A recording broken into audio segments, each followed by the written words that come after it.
నమస్కారం సార్. మేము ప్రకాశం జిల్లా అడ్డవీడు మండలం బసిరెడ్డిపల్లి గ్రామానికి చెందిన వాళ్ళం. మా యొక్క సమస్య ఏంటంటే ఈ గ్రామంలో ఎలాంటి సిగ్నల్స్ లేవు. మాతో పాటు ఈ చుట్టుపక్కల 10 గ్రామాలకు కూడా ఎలాంటి సిగ్నల్స్ లేవు. వాళ్ళు కూడా ఇక్కడికి వచ్చారు వాళ్ళ సమస్య చెప్పుకోవడానికి. అలానే మేము ఎన్నో సంవత్సరాలుగా సార్ నాయకుల చుట్టూ తిరిగాము, ఎన్నో ఆఫీసుల చుట్టూ తిరిగాము, కానీ మాకు ఎలాంటి న్యాయం జరగలేదు.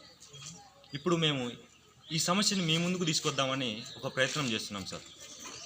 ఏంటంటే ఇక్కడ ఎంత దారుణంగా ఉన్నాయంటే సార్, ఇప్పుడు ఒక భార్య భర్త పొలానికి వెళ్తున్నారు అనుకోండి, అక్కడ భర్త ఏదో కరెంట్ షాక్ కొట్టి పడిపోయాడు. ఆ భార్యకి ఏం చేయాలో తెలియదు. ఆమె 1.5 కిలోమీటర్లు పరిగెత్తుకుంటూ వచ్చి ఇక్కడున్న జనాల్ని మళ్ళా వాళ్ళకి చెప్పి తీసుకెళ్ళి అక్కడికి వెళ్ళేసరికి ఆ ప్రాణం ఉండొచ్చు, పోవచ్చు.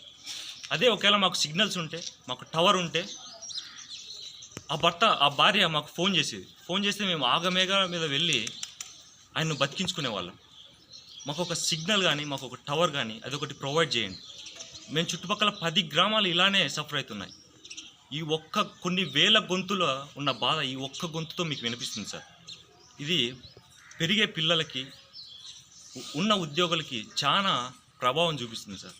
మీరు ఖచ్చితంగా మా ఊరికి ఈ టవర్ కానీ ఏదో విధంగా మాకు టవర్ వచ్చేలా చూడండి సార్. ఈ చీకటి బతుకుల్లోని మమ్మల్ని వెలుగులోకి తీసుకెళ్లాలని మేము ప్రార్థిస్తూ, మీ యొక్క సమాచారం కోసం మేము ఎదురు చూస్తూ ఉంటాం సార్. అలానే మా యొక్క అంధకారం నుంచి, అలానే అజ్ఞానం నుంచి మమ్మల్ని బయటికి తీసుకొచ్చి విజ్ఞానవంతులుగా తీర్చిదిద్దుతారని ఆశిస్తూ సెలవు తీసుకుంటున్నాం సార్. అలానే మీ యొక్క సమాచారం కోసం మేము 1000 కళ్ళతో ఎదురు చూస్తూ ఉంటాం సార్.